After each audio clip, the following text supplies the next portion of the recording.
আজকে কালো কোট পরে কোর্টে যান মমতা বন্দ্যোপাধ্যায়। কল্যাণ বন্দ্যোপাধ্যায়ের পুত্রের করা পোস্ট পোল ভায়োলেন্সে মামলা করা হয়েছিল এবং প্রধান বিচারপতির এজলাসে মমতা বন্দ্যোপাধ্যায় আজকে সওয়াল করেছেন। তবে তিনি যখন কোর্ট থেকে বের হচ্ছেন তখন তাকে দেখে অনেকে বিক্ষোভ দেখিয়েছেন। আইনজীবীদের একাংশ আবার চোর চোর স্লোগান তুলেছে।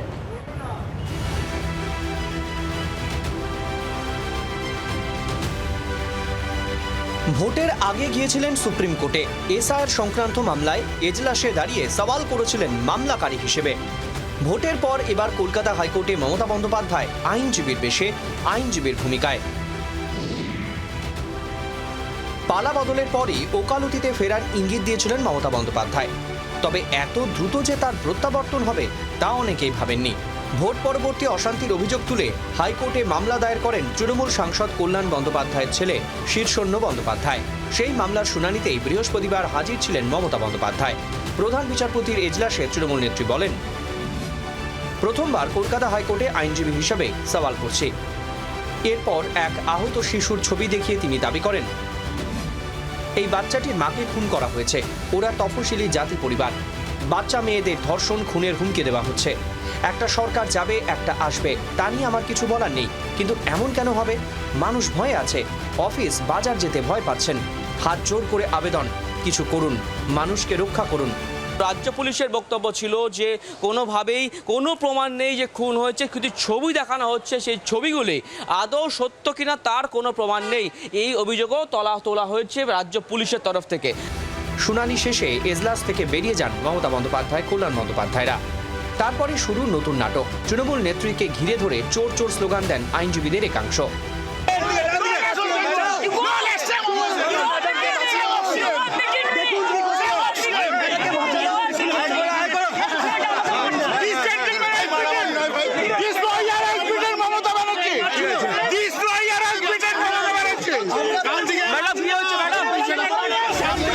কল্যাণ বন্দ্যোপাধ্যায় দাবি করেন, বিক্ষোভকারী আইনজীবীরা বিজেপির লোক। একটি ছেলে যে শুভেন্দু অধিকারীর ভবানীপুরে ইলেকশনে ছিল, কি নাম, সূর্যনীল দাস অ্যাডভোকেট, তিনি মমতা বন্দ্যোপাধ্যায়কে সেদিনকে হ্যাকেল করেছিলেন। আজকে এসে সেও আবার মমতা বন্দ্যোপাধ্যায়কে হ্যাকেল করার চেষ্টা করেছে, অকথ্য ভাষায় গালাগাল দিয়েছে, যা তা কথা বলেছে। এই আমরা পশ্চিমবাংলায় আছি। এই ঘটনা নিয়ে মুখ্যমন্ত্রী শুভেন্দু অধিকারী সরাসরি মন্তব্য এড়িয়ে গেলেও বিজেপির রাজ্য সভাপতি সমীক ভট্টাচার্যের দাবি, এটা তৃণমূলেরই রাজনৈতিক সংস্কৃতির প্রতিফলন।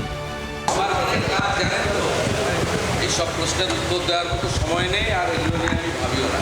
এটা বিজেপির সংস্কৃতি নয়। রাজ্যের প্রাক্তন মুখ্যমন্ত্রী, একজন মহিলা মুখ্যমন্ত্রী, তাকে দেখলে মানুষ রাস্তায় চোর চোর করে স্লোগান দেবে, এই কাজ বিজেপি করে না।